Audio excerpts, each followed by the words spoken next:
So whether you're killing prototypes in 3 days or scaling your UI spend to $10 million a month, marketability is the make or break factor.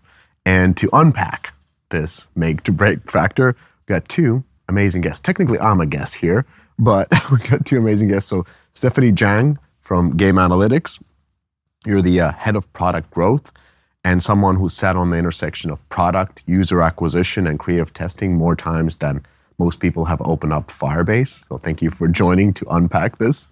Pleasure. And we have Frederik Vig, CMO of Trophy Games, which is clearly visible on your beautiful shirt. Thank you. Frederik, before we start, can you tell a little about Trophy Games? We have been around for almost 20 years now, and I have been in the company for almost 10 years. I started our marketing department back then. What we have been focusing on since we started the company has been management games. We started with football manager games.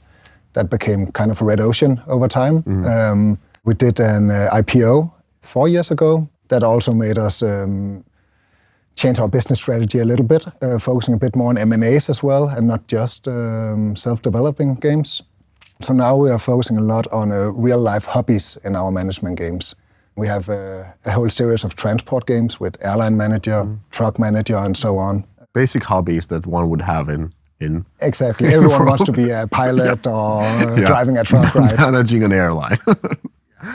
So today I'm hoping we talk about something that is much more easier than airline management, and that is marketability. And Stephanie, I wanted to kick off with you about the definition of marketability. Like, what does it actually mean?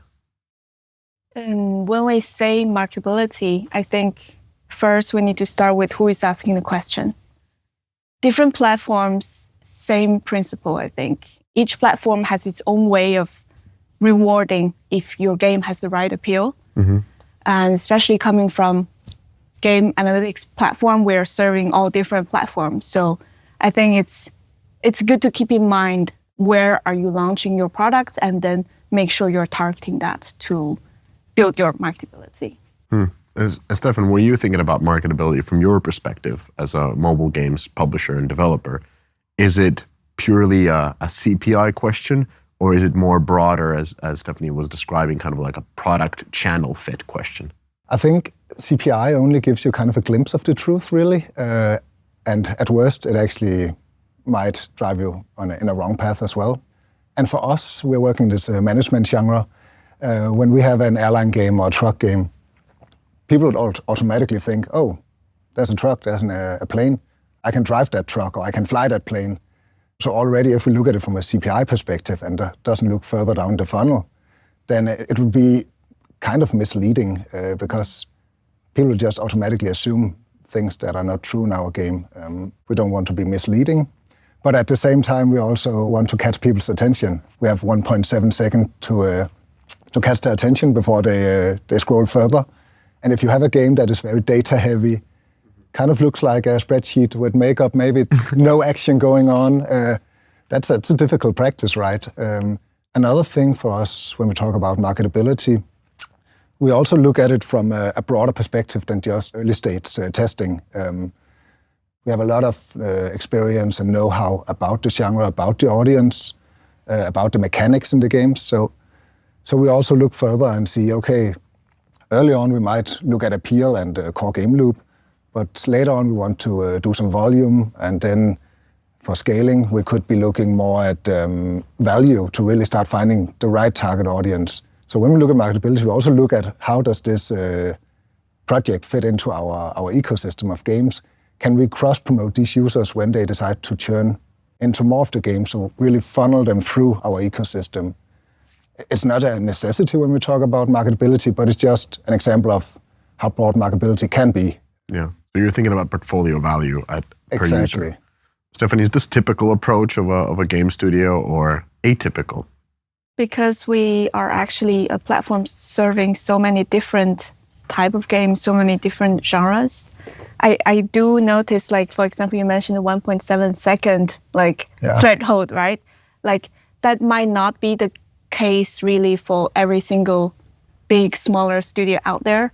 But that's also where we're trying to be this platform to aggregate all the insights in one, and then see based on that, where you can draw your benchmark and what you could apply to your own game. You do have some of your own approach, like your community approach. Not every studio have that advantage, right? Yeah. Frederik, we talked a lot about like how you look at marketability in different stages and really approach it holistically. But if we start breaking it down into starting from like the early prototyping, then soft launch, and then scaling, what are the type of metrics, Stephanie, that you feel companies should be looking at? If we start from prototype stage, I think at this point, you want to prove the concept. The goal is to test, does your game gain attentions? And then when you move to the soft launch, that's actually where the pressure test starts.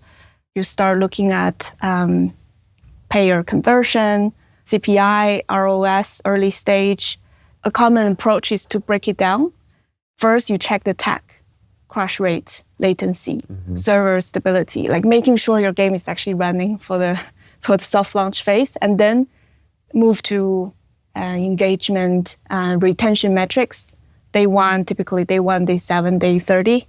I think a good thumb of rule at this stage, you can take a 40 to 20-10 breakdown, like try to aim at very high level, 40% for day 1, 20% for day 7, maybe 10% for, it's still very, very general, but it's a good thumb of rule.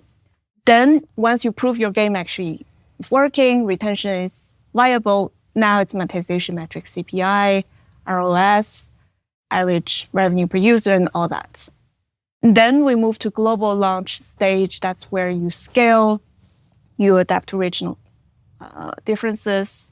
So you would look at the DAU, the MAU, the conversion, not just download, but also like install, registration, and also LTV. It just gets more and more complicated when you move, right? And then depends on the game. Some games also move to the maintaining or scaling stage after the global launch. And that's when you also maybe pay attention to the churn on top of all this and a bit longer term LTV. So let me try to dumb it down for myself and tell me if I'm wrong. In the prototyping phase, you're looking at the overall attention towards that game or like how clickable it is. You talked about click-through rate. It could be, in a way, IPM. If you do, let's say, so installs per 1,000 impressions, where you do essentially a fake app store. You can see when people are tapping, clicking on the ad, they go to the store, so you get the double conversion. You get the conversion from the ad, you get the conversion of the app store, and it's also fun to make an app store.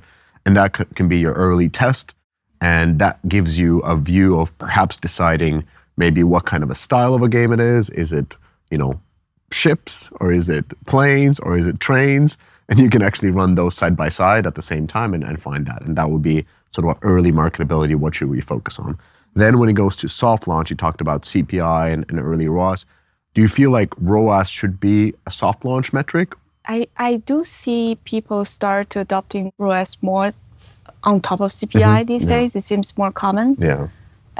Because eventually you can't just celebrating a low CPI on itself. It doesn't mean anything. Yes. But I see more common teams start to have a look at ROAS already starting maybe early, even in the soft launch stage. Yes, I've seen that as well. Well, Frederik, let's go then in your particular case. I'm especially interested in like how do you choose what type of a game it is, and like from the early prototyping phase in which maybe, type of a style you go, and then how do you validate it in soft launch? So, and then when do you know when you should make that big investment of a global launch? When we do the prototype, just to start at the early stage, we're also looking a lot at the same thing, like the attention, the appeal. Already at that point, we also look at the core game loop, like does it work as we want, because that's very essential for the game. But instead of looking at it from a quantitative UA perspective, we look at it a bit more from a qualitative feedback perspective, I would say, because over the last year we have focused a lot on building a community across our game titles. So we have a Discord server with almost 100,000 users now. That's impressive. Yeah. Thank you, and it's gone really fast actually. I'm a bit surprised as well. But we try to leverage the value of this community already in the prototype stage, because these users, they really represent our core users, right? And our games, they don't differ too much from each other anyways. So what we do is we have them helping us test for a more qualitative approach. And then we see, okay, does this actually appeal to our target audience? But at the same time, we also look a lot at UA. And here we start first by looking at the top funnel, as you mentioned, with CTR, IPM, CPI. Goal for us, even in the prototype stage, is to make sure our creatives are driving monetization as well, like they're driving ROAS. And I do believe it comes down to our confidence in our way of developing games, because we have this knowledge about the genre and about our framework from the previous games. We can make the decisions quite early. Then in the soft launch, it's pressure test super important. We have multiplayer games as well, so testing server performance. One thing that has become more and more important to us is the A&R.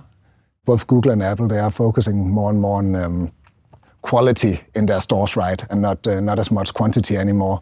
So they're very strict about the A&Rs nowadays, and they have these thresholds. So if you are above the A&R threshold on Google, you'll get a lot less shelf space, but you'll also basically be shadow banned if it's too high. So if we release a game with too high an A&R, it'll be very difficult for us to go on from there. Do you look at LTV and CAC? So typically when I'm seeing, like we've talked about early marketability, soft launch phase, where you're looking at basically your installs per 1,000 impression, your CPM, so the cost per 1,000 impression divided by installs per 1,000 impression gets you the cost per install. So you're basically looking how that changes as you're adding more and more user acquisition. But then when it comes to scaling, do you look at your LTV curve versus the CAC curve, and especially like the shape of your LTV curve, that even though it's not bringing a ROAS right now, but you can see that the players are retaining, payers are retaining, and in the end, this will be a profitable title? Yeah, I mean, we have so much knowledge about our audience and how the monetization of our games work. With just a little information about conversion to paying users, we can, with quite a lot of confidence, estimate what's going to happen when we add this feature, we add this live up to the game later on in the stage. So marketability is the most important metric for your portfolio, because that's the main variable. It's very important, yes. So Stephanie, if somebody doesn't have this portfolio, very similar type of games, like trophy games. A lot of games. Yeah, like most of or the Discord with hundred thousands of users that you can test out your concept with, how would they get the marketability figures to benchmark against? That's a good question. Actually, I also want to challenge this obsession with benchmarks a little bit. I mean, it is important. It gives you a good starting point to do some sanity test about your data and sets a direction.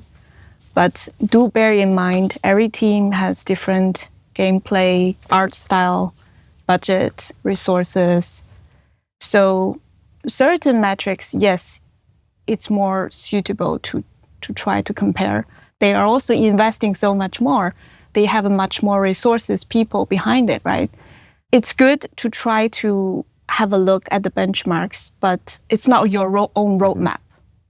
For example, Lily's Garden and Royal Match, they sit in the same match 3 category, but they scale with very different approach, right? At GameAnalytics, and especially with Market IQ, actually, we do encourage teams to go beyond just the statics benchmark data, but try to look at what's really driving the impression and identify these performing ads and try to analyze the recipe underneath it. And then use, okay, what's already proven to work in the market, because we provide those data, like benchmarks at this level, not just numbers, but actually the performing ads. And then summarize your own recipe and then adapt to your own game. So you're saying deconstruct the creatives of other companies that are succeeding and then build out of those ingredients your successful strategy. Yeah, adapt to yourself. And then the investors or the board would still ask, is this better or worse? And then so you end up needing the benchmark number. Yeah, take both approach. Yeah. Frederik, you've moved outside your core portfolio as well from time to time. How do you approach marketability with those? With less confidence, I guess you could say. We had a true crime game a few years ago, but it had really strong CPI. But when we started looking at the intention to buy or the actual purchases as well a bit later on, it wasn't looking really great, right? So it didn't really keep up with the CPI and the completion rate of the prototype. And that was kind of a difficult decision for us to make. And I think the decision came down to our experience in the game genre, really. Do we have good enough estimates about whether or not, if we apply, let's say live ops, or we apply more cases to this true crime game, or we apply better offers, what's the impact going to be? And we just didn't have the experience to really make educated guesses here.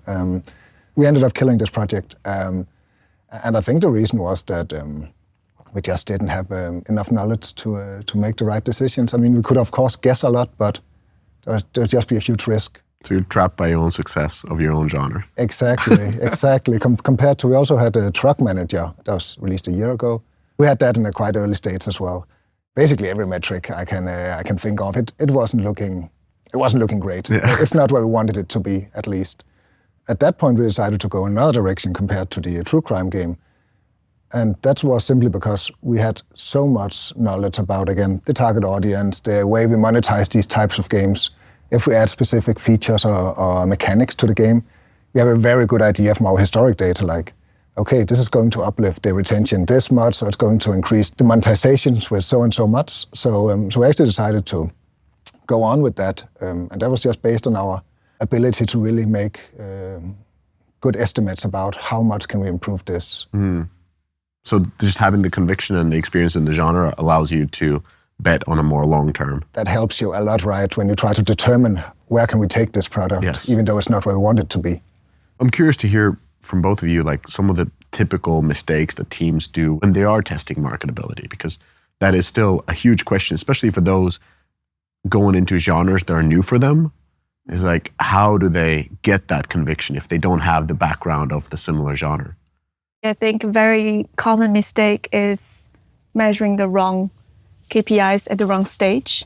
For example, at prototyping, already trying to, optimize for average user revenue or CPI or ROAS, that's just way too early.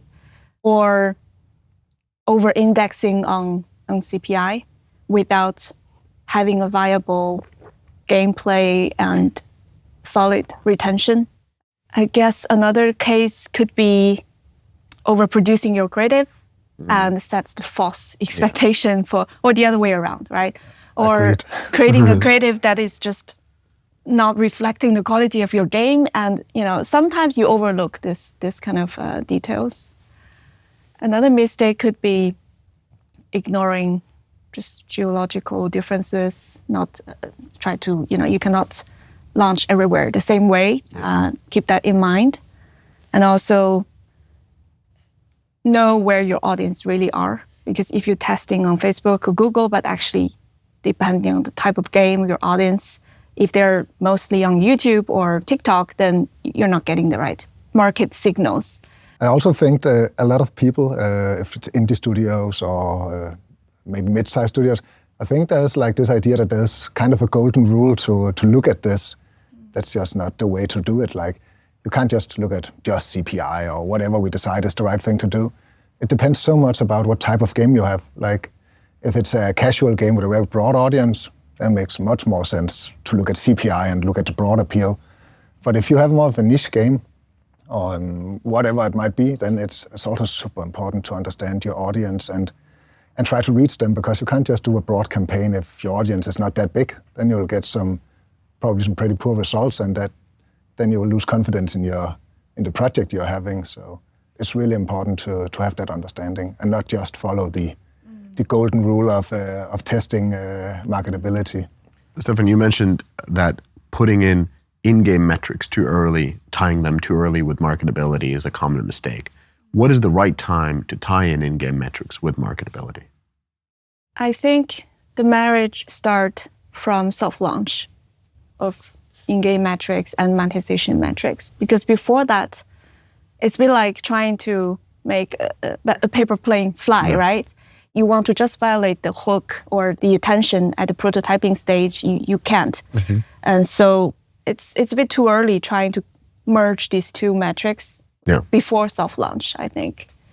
But once you are moving to soft launch, I think I mentioned earlier, then you definitely want to make sure your server stability, your game is people can play smoothly, and then retention is there on top of that, starting to check all these monetization metrics, CPI and conversion rate, conversion to pay, and product metrics. Yeah, exactly. And Frederik, talking about product metrics, can user acquisition improve product metrics? Can you just improve your game with UA alone? Yeah, absolutely. I would say you could, but of course you can, with UA you can improve your organic traffic, that makes a lot of sense, but I also think it's really important to look at it when the marketing team and the development team comes together and we have these type of meetings to synchronize. The marketing team has a lot of knowledge that could really help the product as well. There are even games that originates from this, right? The Last Sea, the shooter game, that was just a misleading ad that had nothing to do with the actual product. Then they saw it had just such good metrics that they decided to make an entire game based on UA. That's a kind of an extreme example. It happens time and time again. In Farm Manager, which is our latest game, released a couple of months ago, we just introduced breeding and horses and so on to a game that was more focused on crops and tractors and fields and so on. So a bit more male heavy audience we had originally. But when we started testing creatives with horses in focus now, I guess it's no big surprise, but it attracts more female users than the tractors did. Yeah, surprise. And we could just see the CPI being lower. We could see that we are actually getting 40% female installs now compared to we typically get around 5% across our games. They're very male heavy. Yeah. But now suddenly we're tapping into a huge new audience with Farm Manager that we have never been able to tap into before. No. And that's knowledge that we're sitting with. But at the same time, we can also see, the retention sucks for these users, the monetization sucks. And then when we come together and figure out what's happening, that's actually because you're only introduced to horses after playing 3 or 4 days into the game. So of course they fall off. Yeah. They're promised that they have livestock and animals and so on, but they don't see them until they actually get quite far into the game. So that's just an example of how important it is for development and marketing to work together and figure that out, because they could easily be fixed. That might be the new thing. Might be. Games. Horse breeder simulator. Yeah, no, just saying that a lot of things can happen when you actually share this knowledge. And I wanted to kind of talk about this sort of a decision traps and trade-offs. And so let's say, Frederik, you talked about your product that had amazing CPI and that had really strong early metrics. In the end, what is the decision tree to continue development, to kill it, or to park it? We're not really risk takers, and especially not over the last few years when we went public and really cut to the bone about what we want to do and what we know we are good at. If we're not super confident in the data we see, then it's just too big of a risk for us. Whereas at the management genre, we can be a lot more confident in the estimates and decisions we are making. So historical data and expertise in the genre. Exactly. It can help you quite a lot.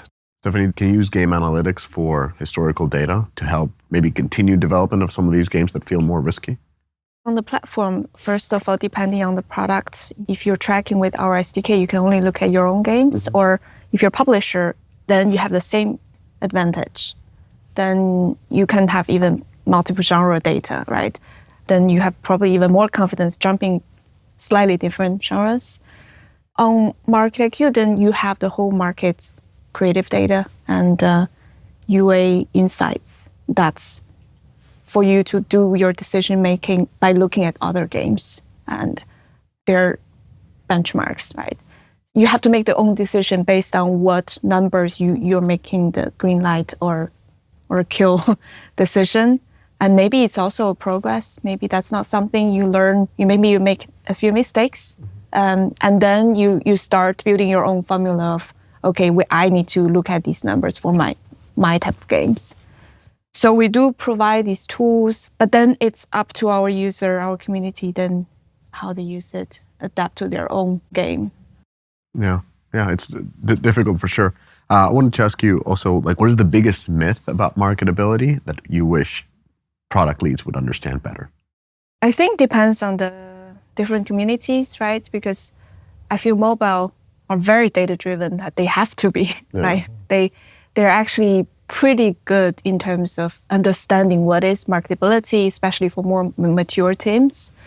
But we also see a lot of indie developers or PC developers, they still have this concept like you stumble on marketability. A game is something, make it or break it. But that's not true. Like there are so many signals. You don't have to invest so much so early. You can really optimize, observe, make decisions at each step of the way. For me, it's a science lab. It's not like pure luck or a lottery ticket. There are, games you invest a lot, 2 years of time, right? And then you only find out who becomes a hit at the bottom line. But still, marketability is really something you earn early and you constantly iterate on and improve, not just you stumble on. I guess that's I completely agree with the whole being data-driven. It's just so important. But I also feel like in terms of myths, I think especially in the mobile industry, this mindset of indie studios being like, okay, so we create a game, we're a small team of developers, we create a game, now we need a publisher. I really want to challenge that a bit because if you are developing a game, you're probably quite smart. So I'm sure you can also set up a UA campaign, at least a basic one, and maybe add an SDK. So like before you just automatically think, okay, I've made the game, now I need the publisher, and then you'll literally just cripple yourself for the rest of the game's life. There are also good cases, but still, they are going to take some of your both organic and non-organic revenue going forward. So it'll be very difficult to grow the game if it's not a match made in heaven. You can very easily start testing yourself. It's not rocket science. If you can make a game, you can definitely do a few UA campaigns. I've done my UA campaigns. Yeah, so, if I can do it, anybody can do it. No, I just get sad when I see people and their game is ruined because they got stuck on a publishing deal where they weren't in the top 10% focus of the publisher, right? At least just to know your own value of the game, because you will get so much better insights and be a lot more data-driven also in your decision-making about whatever you want to do with style of the game or maybe new features. There's so many things you can learn. And so many services that can help you with that. Exactly. So please just rethink the whole, I just need a publisher, otherwise I'm not going to make it. So changing the process from build a game, give it to somebody to distribute, to build a game for a specific audience because you're in connection with that audience early on through the tools distributed, and then possibly take it to a publisher saying, we did something that the market wanted. You'll be positioned much better in a negotiation process if you know the value of or the potential at least of your product, right? And also, nobody cares more about your product than yourself. Yeah. That's for sure. Hopefully. Yeah, hopefully. The last question I want to ask is, of course, about AI. So AI-made creatives are everywhere right now. What is the impact of AI on marketing and marketability that you're seeing in the near and maybe a little more distant future? We're talking about year to 3 years.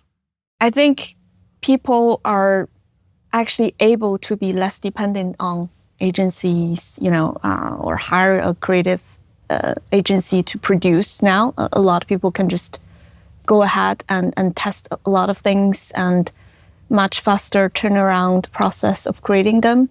For example, earlier I mentioned getting the recipe of what's proven to work. This is something you could also combine.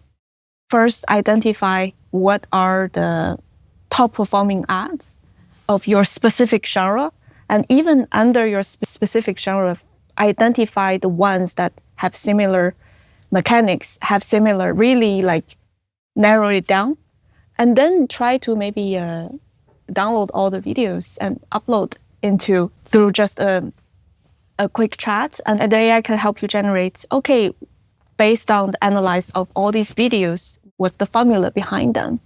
You can share that with your team, then create your own strategy. So, and also another use case could be, oh, this seems to work. Now maybe I can experiment just changing the background from Egypt, to Paris Eiffel Tower or to a city scene, or this component seems to work for this type of game, showing in all the creative that something seems common, and then how do you add something, even make it more performing to beat the other ads by using your own knowledge and connection to your game, and just apply it to another image model tool. And that's very quick. And then you can quickly test it. Does it work? Does it not? And create so many variants so much faster. So iteration speed is because you can produce creative faster and you can analyze them faster. That means you can test faster. Yes. So it's not groundbreaking, it's just faster and cheaper. Definitely cheaper and faster, but also it depends on who is able to spot on the really valuable insight, and not just looking at, because the quantity is still there, right? Yes. If you spend your time going through all of them, then you're not getting the results. We use Gen AI quite a lot of trophy games across all our departments, especially the marketing team. We are heavy users of Prompters. Yeah, we are prompters, right? And we are very happy about it because it fits our business size, our type of games really well. We don't have too much quality or trademark and all of these things that we really need to. It has to look exactly like this and so on. We have a lot of freedom and flexibility in our work. The power of it has stagnated a bit, especially if you look at it from a marketing perspective, creatives and so on. It's just not at the same pace anymore as it used to be, at least in the sense that it's not as groundbreaking anymore, right? It is prompting text to image or image to video and so on. I feel like they're kind of desperate to try to keep up the pace we have seen over the last 2 or 3 years, because that's what we are getting used to. We need to adapt all the time to this hype train of AI. And I just think it's difficult to keep that pace instead of chasing new, desperate hooks that has nothing to do with your game, to just produce as much quantity as possible. I think we should take a step back and really leverage the fact that the quality of these tools, VO3, the new updates to ChatGPT or Midjourney, or there's always a new update to one of the tools, right? I think you should really take advantage of the increase in quality. And instead of looking at quantity and just producing as high of an output as possible, doubling down on the quality and make a better output with the help of these new updates that are coming. I think that's what we're focusing on, at least.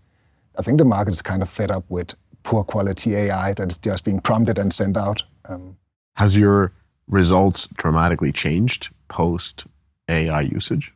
I think early on it did, because we could be so much more efficient in our work. But at the same time, I also think all our competitors are also adapting to this. AI is not going to take away our jobs, but those people not adapting to AI, they will probably be left behind. And I kind of feel that that's very true. And especially if you're selling AI. Especially if you're selling AI. But I do tend to agree with the quote, though, that it's more about you're left behind if you're not adapting to it. I don't really see like these huge increases as we used to do right when it was introduced and you were a first mover on Gen AI tools. Well, thank you. This is a lot of information on marketability, and we'll add a link on how to use AI and your tool to efficiently analyze the market and come up with your own creative solutions. Sounds great. Thank you. Thank you. Thank you.